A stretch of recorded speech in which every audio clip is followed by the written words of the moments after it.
Thank you for joining us on the Going Deeper podcast, a ministry of Fathom Church in Littleton, Colorado. You will never get to the bottom of the depths that are in Christ for you. And our hope with this podcast is that it will help you go deeper with God. So let's dive into this episode of the Going Deeper podcast. What's up, everyone? This is your host, Kyle Knight, and welcome to the Going Deeper podcast, a podcast where we have conversations to hopefully help you go deeper in your relationship with God. I'm in the podcast studio with our lead pastor, Pastor Chris. Hey. Hi, Pastor Chris. Karina's out this week. How you doing? I'm great, man. Good. I'm great. Hey, dude, bonus episode. Bonus episode. This is a bonus, baby. We love these bonus episodes. Oh, bonus episodes are the best. They're really the best. It's really, here's what happens is behind the scenes, let me pull back the curtain for the church. It's like, oh no, something's coming up. And we didn't plan for it. These bonus episodes are planned. No. We're not going to pull that one. This is like, what happens is I will wake up in the morning. I'll go for my run or something like that. And something on my brain will be like, ding, you forgot to record a podcast about a certain thing.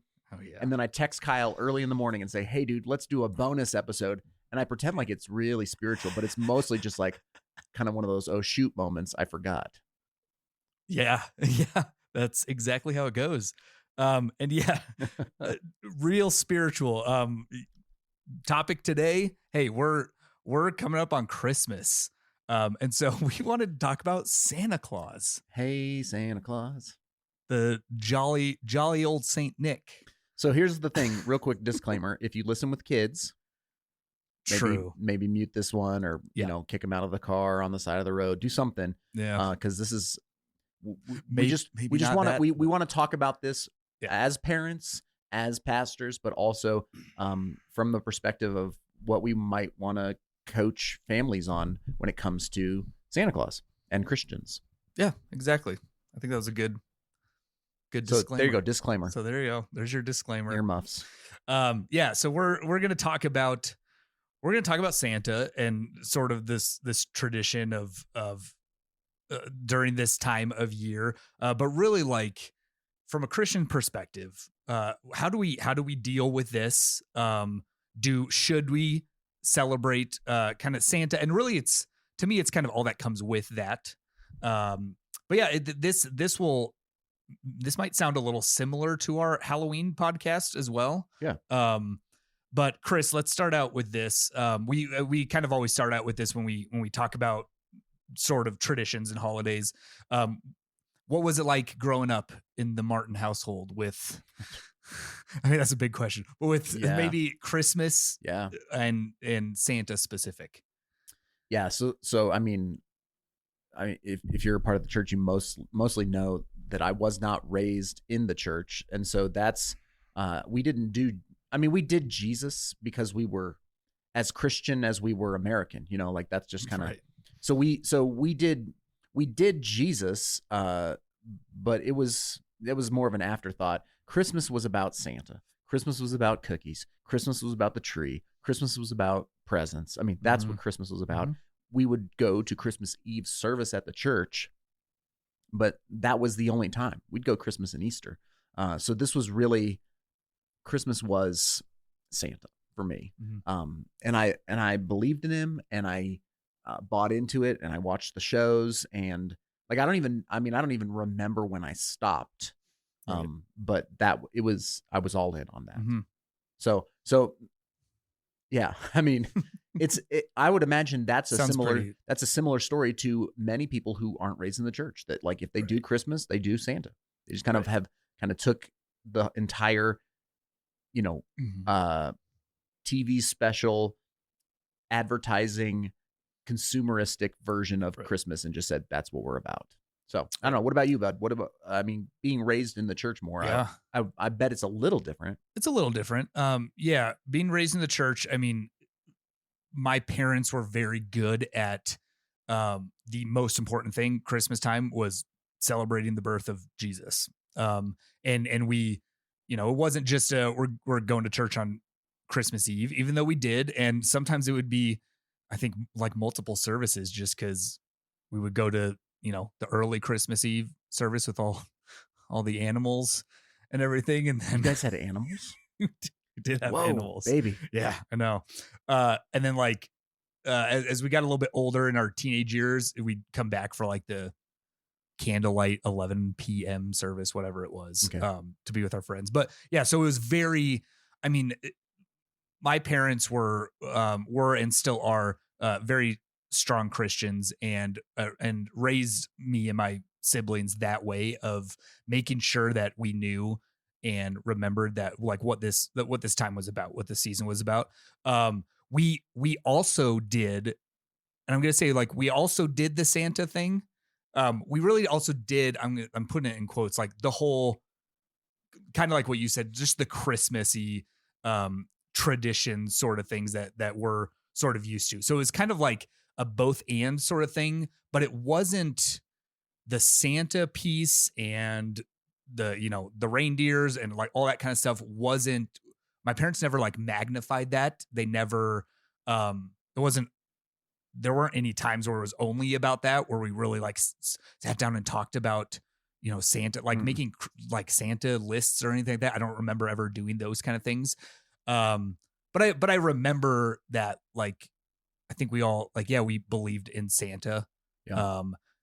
But yeah, so it was kind of like it was a good balance. And I think my parents did a good job of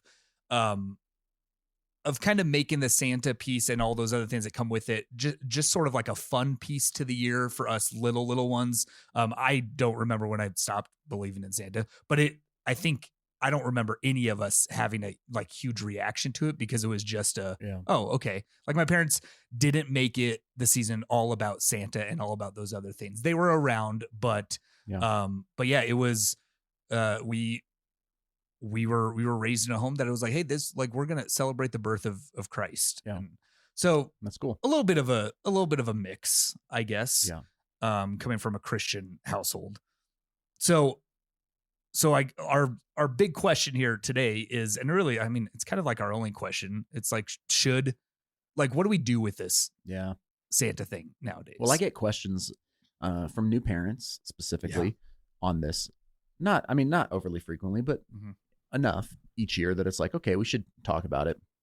Yeah. And my hunch is that there tends to be two, like your folks kind of did it a third way, which I think is helpful, but there tends to be two primary responses to Santa.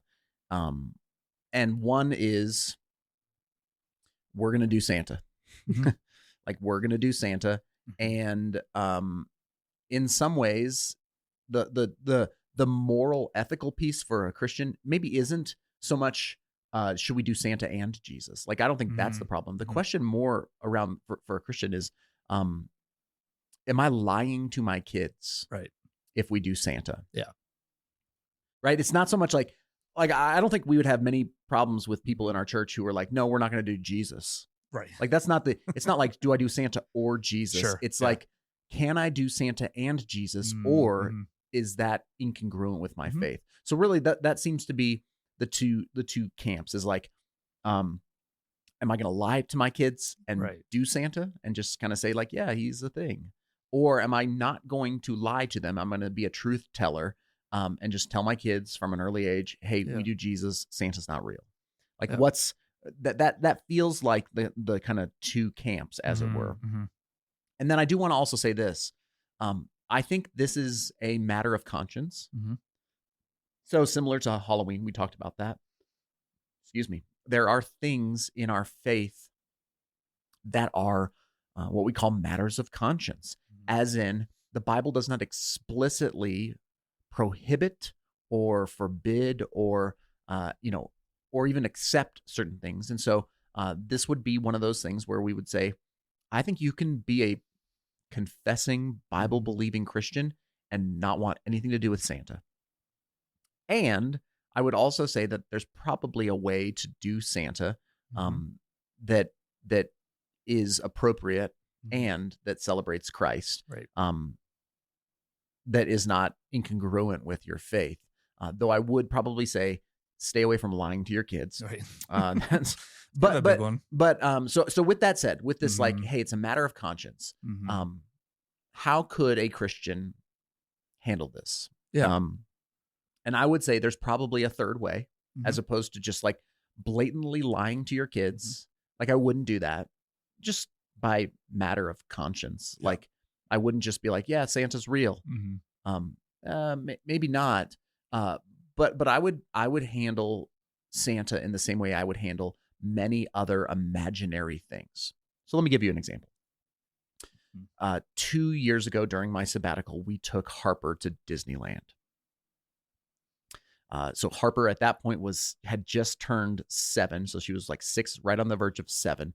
We took her to Disneyland, and we said it was the perfect time to take her to Disneyland because, one, she's old enough not to melt down on Main Street USA in a puddle of tears, That's right? Yeah.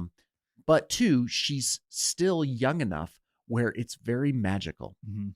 And so, I mean, I would distinctively, I'll never forget it, remember standing in the longest line of my life, waiting to get a picture with Minnie Mouse.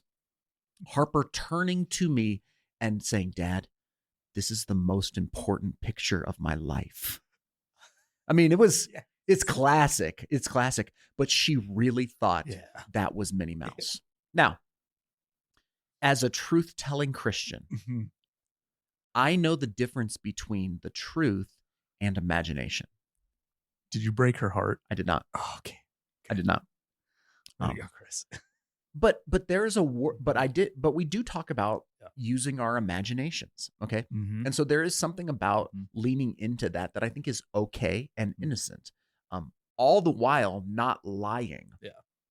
Not just, oh yeah, there's Minnie Mouse. Like I think there's a way to do that that's appropriate. And I think that can be translated then into Mhm.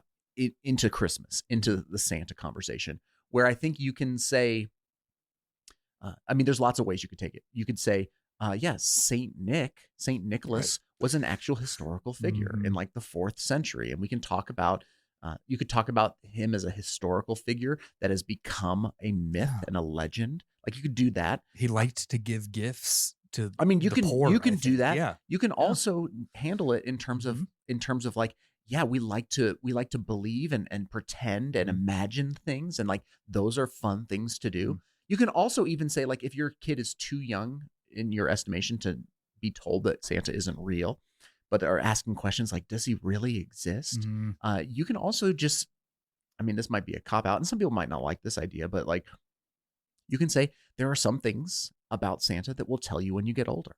Mhm. Like, you can be honest in Sure. that, Yeah. right? And just say, Yep. hey, right now it's okay to Mhm. believe that Santa is real, Mhm. and there are things that we will tell you about when you're older. Yeah. Like, I think that's okay too, is Mhm. to just kind Mhm. of age appropriate do that. Yeah. And so I don't know that I have like a hard and fast Mhm. rule, like, hey, you should tell them when they're 6 or tell them when they're 8, Right. or always tell them, just like, never let them know that Santa Right. is a possibility. Mhm. I don't know. I'd leave that to your Mhm. conscience as a parent, but I would say I think there's a way that you can include the Santa tradition in your Yeah. home, all the while recognizing that Christmas is about Jesus, and I think that's Yes. paramount for Yes. Christians, is to Yes. say, like, make sure that Jesus is the centerpiece of your Christmas tradition Yeah. in your home. But then I think there's a little bit of freedom there, Yeah. in terms of how you can use imagination and those sorts of fun pieces of Christmas, without crossing some sort of ethical or moral line. Right. And I'm glad you said that at the end, because if if you're a Christian and Santa, like, you're talking more about Santa than Jesus this time, then you've got a problem. Then like, if Santa becomes the reason for the season, Right. then yeah, that's a problem. But yeah, I agree with everything you said, and even the Disney example, for us having 2 kids and pretty separate in age. Mhm. Austin's getting to the age where I think, like, we do, like, pretty much a lot of what you said with the Santa thing. That's kind of how we handle it now.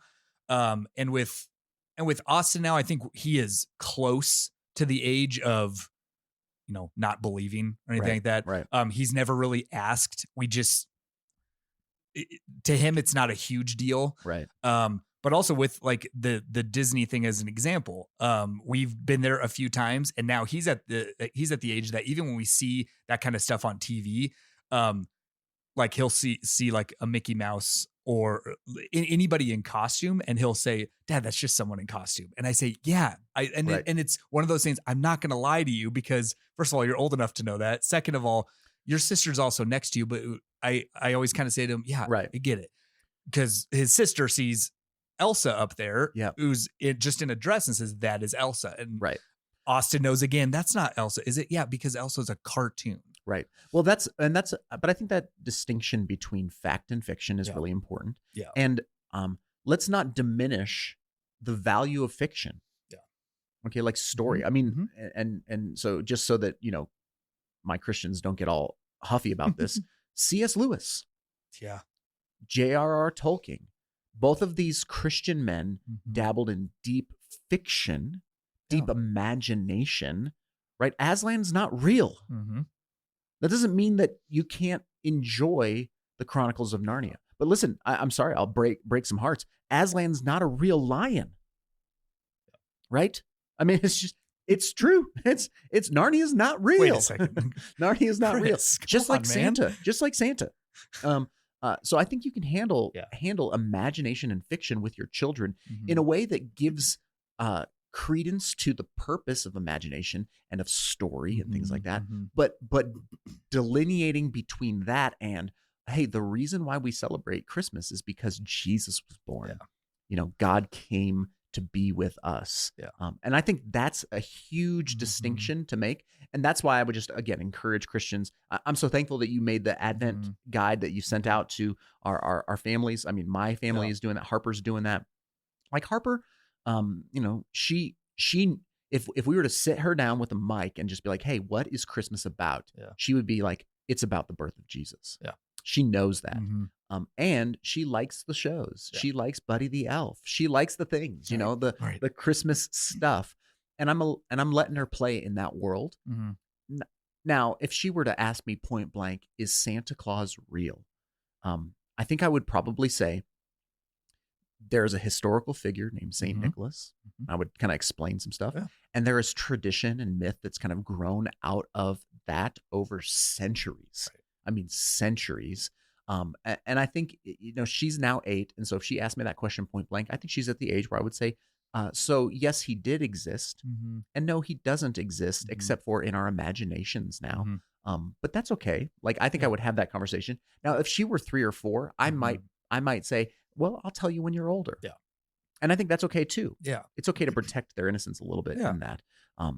But yeah, I think there is again, this comes back to a matter of conscience. And so listen, if there are folks in our church who are like, no, diehard anti-Santa people, Santa, his name is too close to Satan. And so no, thank you. All right. Like, hey, you have that privilege as a Christian who is free in Christ to make that decision. And I'd say, go for it. Be consistent though. Yes. I might challenge you in your consistency around all fiction. Sure. But be consistent. And feel free to do that. But then I think there's probably a way that you can do this as a Christian parent. And most of our parents, I would imagine, are in that stage where they're like, hey, we want to make this about Jesus, but how do we handle Santa? And I just think you handle it wisely. You handle it at age appropriate stages. And you do it with truth, not with lies. And I think there's a way to do it well. Yeah, I think it's important to note that there are, and especially when you're having that conversation, like you might have with Harper, that it's like there's different ways to go about that, and really all those are okay. Like if you feel like your kid's at the stage where you can go, no, he's not, and they're like, okay, like plain and simple, he's not real. This is what we do. But this is where it came from. It's like, okay, cool. Like but if there's, I know that conversation of saying, well, the historical figure is, and talking about that's an okay thing to do as well. But it's also, I'm glad that you said, like, even if your kid's really young, it's okay to say, we can, or like, what do you think? Like, what do you think? And then maybe we'll talk about this when you're a little bit older. Like there's a lot of different ways, and each of those are okay. And I don't think we need to go around, the ones who are very against Santa and like judging those who deal with it in a little bit different ways. Again, the matter of conscience means that no one position should be dogmatic about their position. Believe it for you. Yeah. I mean, that's Romans 13. Mm-hmm. Like you should, or maybe Romans 12. I always get those mixed up, but I think it's 13 or 14. Maybe we just need to study Romans. Something like that. But essentially, you should. It's a matter that is left open for freedom. Yeah. And so don't hold a dogmatic view, and don't look down on people who hold a different view. But I think we can all agree, Christians, you better make this season about Jesus. Yeah. Like that's the point. And your kids will eventually grow out of the Santa thing. Mm-hmm. And if you want this to be more than just weird nostalgia for them, then make it meaningful. Observe it. I mean, observe it well. And have you have freedom to have fun with it in different ways as you see fit. Yeah, I would agree with all those. Obviously, if you're a pro Santa and you kind of mix that in with everything else, number one is make sure you're almost like working harder at putting Jesus at the center of this and not putting Santa and all the things that come with it too. Like it's not just Santa, it's the elves, it's the presents, it's all this other kind of stuff. That's a big one. Like remembering and making sure you're teaching that to your kids that Jesus is he's the reason for the season, right? And I will also add this in. Mm-hmm. The one of the scary things about overtaking the Santa message, and kind of swallowing it, hook, line, and sinker, is that the Christmas message via Santa, kind of commercialized Santa, is actually anti-gospel. So you have to be careful. Like there's a nice list and a naughty list. That's what I have in my notes. And your performance, your behavior gets you either on the naughty list or the nice list, and you'll get presents or you'll get coal based upon what you have earned. And that's actually works based. My 7-year-old, we just had this conversation the other night about that same exact list. And so I love, I mean, Harper and I have talked about this, that Jesus came for everybody who's on the naughty list. Yeah.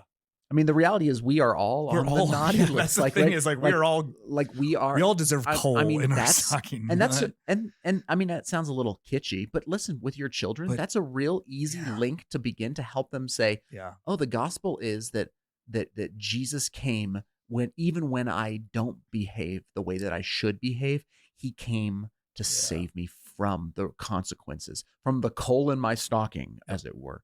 And that, I think that's a good segue into helping your kid understand the gospel at their own level.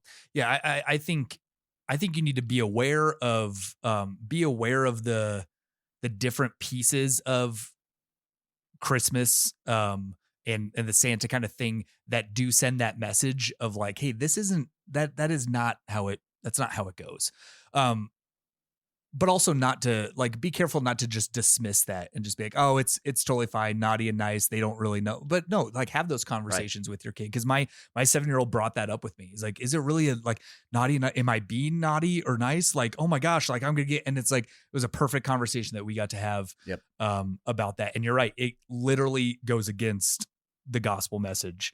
So there's a lot of those things that I think we should just be aware of and not just go along with it and not think that your kids aren't getting that or aren't seeing that or whatever. Just having converstions and I think is a good thing. Open you get Jesus regardless of what list you're on. Yeah.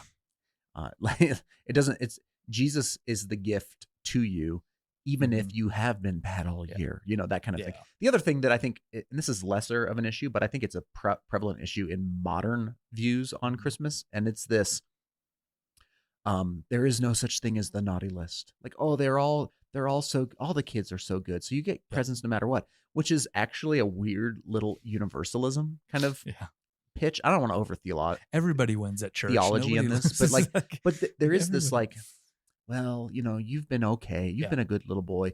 And it's just, well, I guess you've just been okay, good enough. Like, you've not done bad enough. Did anybody ever get coal? Like, is that, I mean, in any of the TV shows, it's like, did anybody ever get coal? That was a threat. It was a threat.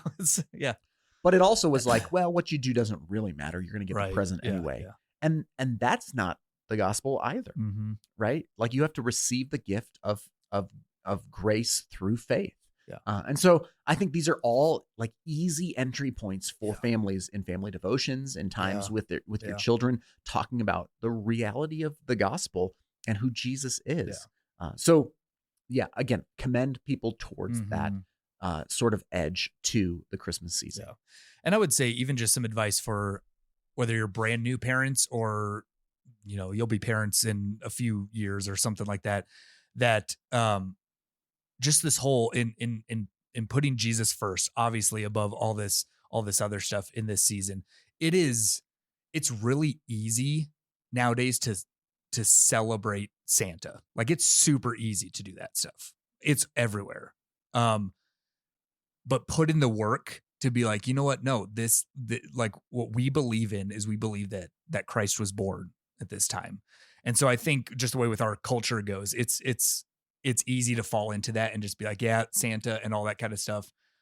That's simple. We don't have to do that. But like it might take some effort to remind your kids to do those devotionals, to make sure, like to have them at church, to have them plugged into those sorts of things. Like that can sometimes become the difficult piece of even like discipleship with your family.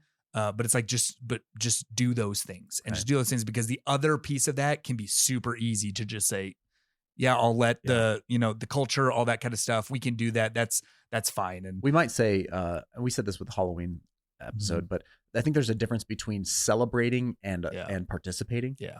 Right. Like we said that with Halloween, that you can participate in Halloween and not celebrate what it means. And the same thing might be true for Santa. Like, you can participate in the Santa stuff. But I'd be wary of observing, like making it a big deal, like you do Jesus and Advent and the coming of Christ. Totally. So, yeah. All right, bud. Yeah. Well, hey, Merry Christmas. Merry Christmas. I hope you don't get any coal this year. Well, although with energy prices the way they are, it's like, hey, give me a lump of coal and I'll burn it up. So yes, I'm a curmudgeon-y old man. You are a curmudgeon. You Grinch.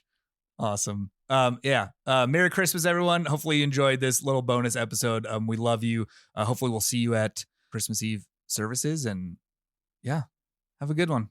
Ho, ho, ho.